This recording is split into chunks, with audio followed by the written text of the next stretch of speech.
My family is watching American Idol, but I am presenting number 83, a Gobbet Opus, Hypersensitive, from December 22nd, 2008. Aren't you lucky that I'm not watching American Idol? The alleged stimulus for this blog is to discuss the cases I see at work. However, work is slow. The holidays slow down as elective medical care is postponed until the new year, and therefore the resultant infections are postponed as well. The economy is slow, and ID has always been a reimbursement canary in the medical coal mine. And finally, Portland is shut down with the worst winter storm in my memory. We get freezing rain in which it is impossible to move around. I spent 3 years in Minneapolis, and they never had weather like this. Plus, we have hills, an unknown geological feature in the Midwest.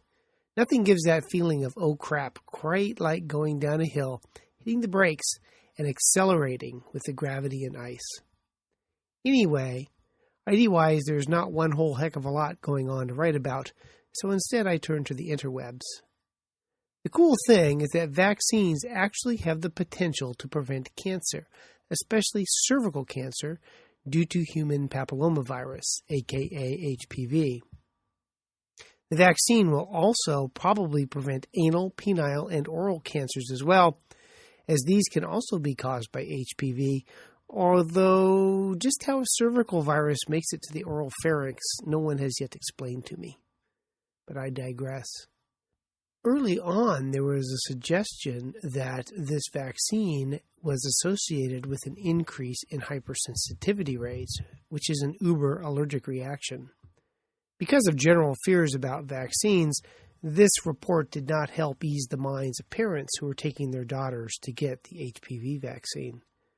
However, researchers did yet another study, and they found, to quote a Medscape review of a British medical journal paper, quote, of the 269,680 HPV vaccine doses administered in schools, 7 cases of anaphylaxis were identified, which represents an incidence of 2.6 per 100,000 doses, the researchers reported. In comparison, they noted that the rate of identified anaphylaxis was 0.1 per 100,000 doses for the conjugated meningococcal C vaccine in a 2003 school-based program. End quote. That report, however, may have been an overestimate. The current study concludes that the true hypersensitivity to the HPV vaccine is uncommon, and a detailed examination of case reports found only 2 cases of anaphylaxis after more than 380,000 vaccine doses, end quote.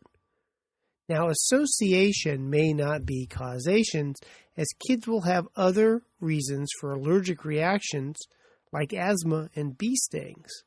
Quote, they point out in one study, which estimated that if 80% of eligible American adolescent females were to receive a saline injection according to the vaccine schedule for HPV, 3 in 100,000 adolescents would acquire emergency care for asthma and allergy within 24 hours of the saline vaccination.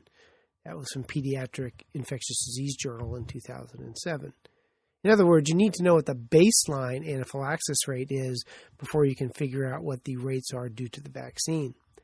It turned out in the study looking at anaphylaxis that 17 of 18 girls who had a reaction to the first dose of the vaccine were skin test negative and tolerated the re-challenge no problemo, suggesting that the reaction was not allergic but more vasovagal, which happens with some people when they get a vaccine. So it looks like the vaccine is safe, especially in Australians, who, I might add, are an exceptionally intelligent group of people, judging by who listens to my podcasts. Now, if we can just figure out a way to prevent the HPV vaccine from making young girls hypersexual, or at least that's what the interwebs tell me. And I thought the problem was due to the contrails. Or is it the fluoride? It's so hard to keep this stuff straight. So ends Gobbet Opus number 83, hypersensitivity. And while you're at it, go buy my iTunes application for infectious diseases, complete at version 1.1 with spelling corrections. Because the world needs more Mark Crislip. Now I'm off to watch American Idol. May the Lord have mercy on my soul.